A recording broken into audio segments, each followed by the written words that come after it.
Hello, everybody. Welcome to Galaxy Brains, where that is not the dying of the summer light, is your laptop dying just before you can smash the over on Tyson Williams' rushing prop for the Cardinals against the Chiefs in the second week of the preseason this weekend.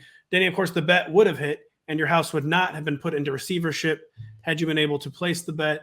But this is Galaxy Brains, and that's what happened. You are now financially ruined. That's right. The fact that you had 62 tabs open crashed your computer. But those 62 tabs were all on Tyson Williams and telling you why the over was going to hit. And, of course, it will.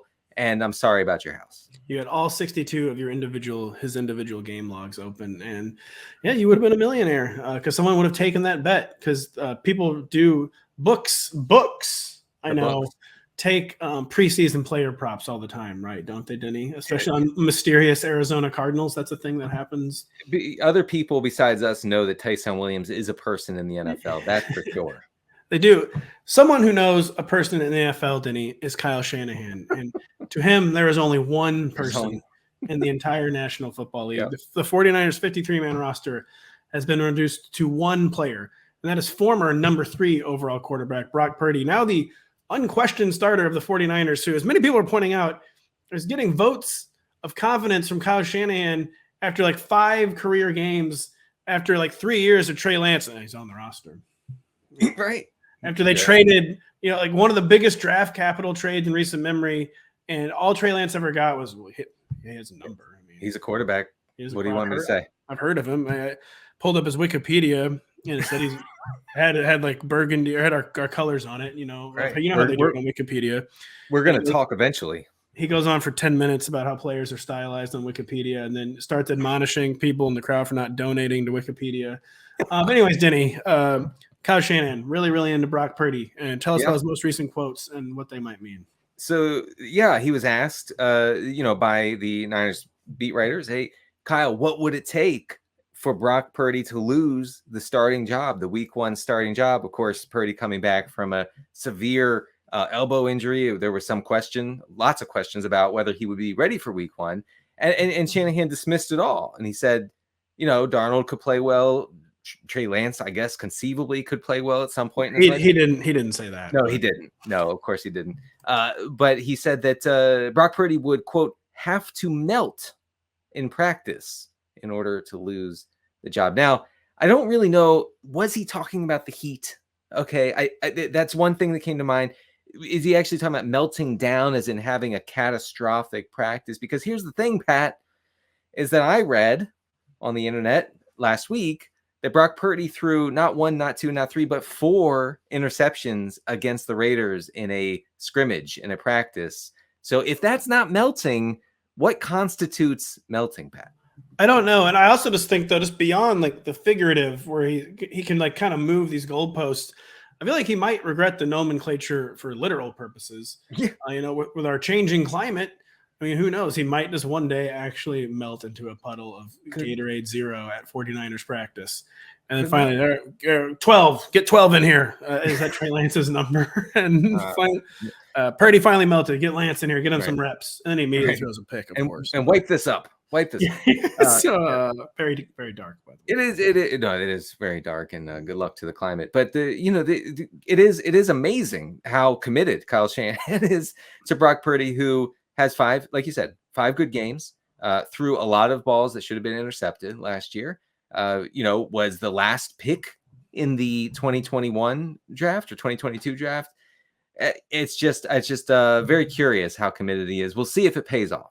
We will see. Speaking of the climate and Wikipedia, by the way, there are some amazing Wikipedias related to the last ice age. Like, if you have never really truly Wikipedia'd, by the way, if you have not spent time on the Laurentide ice sheet Wikipedia, that was the main glacier over Canada and North America, or the Western Interior Seaway Wikipedia.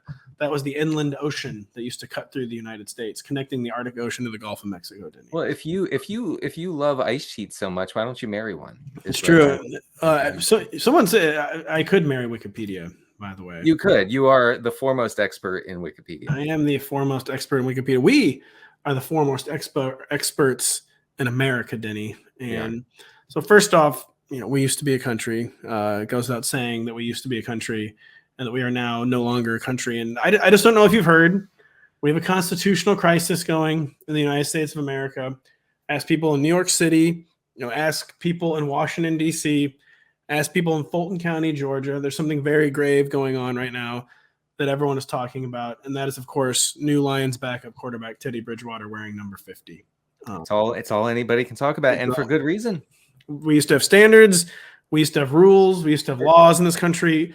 What do you think of a quarterback wearing number 50, Denny? I have to admit that I wept when I heard this news. I cried. I held my children. I mean, you just, it's one of those moments that makes you reflect and say, my God, we used to be a republic and we no longer are, because we live in total lawlessness. We do now. Okay. It's anarchy in the streets. Quarterbacks are wearing number 50. The linebacker number is now worn by a quarterback in Teddy Bridgewater. And my people might look at Teddy Bridgewater and think he's a linebacker, Denny. I mean, look at those legs. Come on. They don't look like they could, snap if you touch them the wrong way at all. Oh my God. I'm sorry. Is that no? Oh God. That actually is way too soon. Yeah. That's a legitimate too soon on Galaxy. Should have waited some years for that. We can edit that out. Yeah, we can't actually. But. Oh well. Sorry, Teddy. I know you're listening. I will say this. I'm curious now that I'm done with my crying and coping.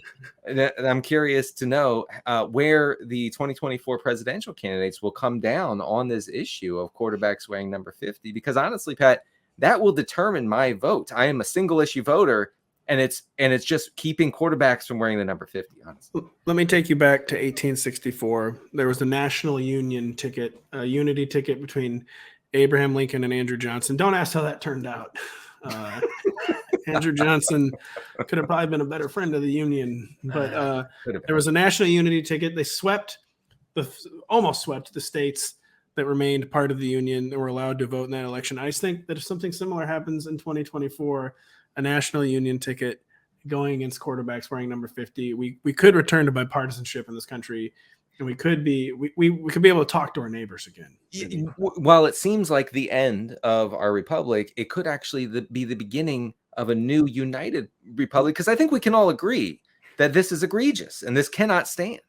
Rebirthed in the baptismal fires of Teddy Bridgewater. Teddy Bridgewater being forced to wear number 12 or number 5 or number 10.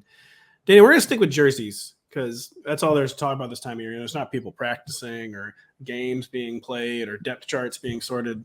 There's stuff with jerseys going on, namely teams bringing back their old jerseys, teams from decades you may have heard of, the 1990s, the 1980s. I had to look up on Wikipedia the 1970s. But teams are bringing back jerseys from these bygone eras, Denny. Yeah. And you think it just says something about, modern culture and just what kind of happened in the 90s. What the hell happened in the 90s? Yes. As Vince Lombardi once said, what the hell's going on around here? And that's what I'm asking, because now it's okay. And in fact, Pat, it's cool to like jerseys from the late 80s and early 90s, specifically what we're calling the Seahawks Kingdom jerseys. Okay. The throwbacks that if you had expressed support for those throwbacks back in 2005 or 2010, you would have been thrown in prison. Without a trial. I think everybody could. Okay, you don't like what has happened to jerseys in the early 2000s. You're out of here. You're going to jail. And my contention is the Zoomers are now all into it. Oh, we love the Seahawks jerseys from 1988. Okay, Rick Meyer wearing that jersey. We love it.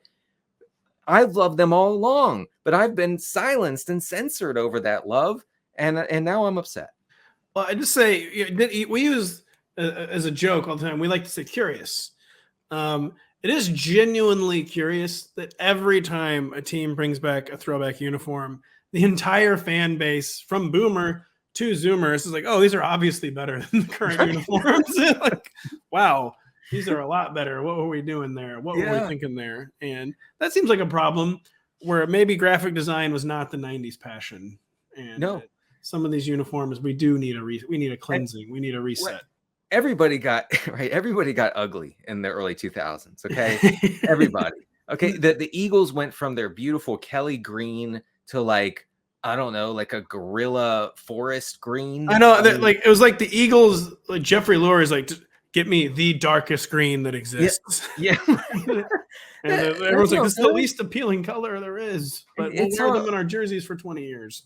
Yeah, the Seahawks went to like their dystopian, like post-apocalyptic look. Like no. We bring back the innocence. I want the innocence in the 90s, and I'm just mad that I've liked them all along. I like the Bucks. I like the Bucks creamsicle. And suddenly, oh, everybody loves the creamsicle. Tom Brady loves the creamsicle. Everybody, well, I didn't hear you. 15 years ago. I was on an island. I was looking for support, but no, you loved the Bucks pewter jerseys. The ugliest things in the history of professional sports. What you're trying to tell people, Denny, is when it mattered, you weren't there. You weren't there, and I was in prison.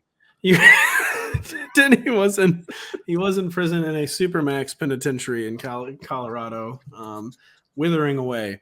In fact, they made him change his hair. They made him change his hair. That was part of the penalty. In the supermax, and this is the next domino to fall has to be these Broncos uniforms. I don't know how the Broncos have gotten away with this for 25 years. Since the day they were unveiled, they were the worst uniforms in North American sports. I mean, they remain so today. Just hideous, just beyond hideous. You got to go back to that horse on the helmet coming out of the D. We got to go back to the horsey coming out of the D. Please do. For Denny Carter, I am Patrick Daugherty. Thank you for expanding your brains. We'll be back next week.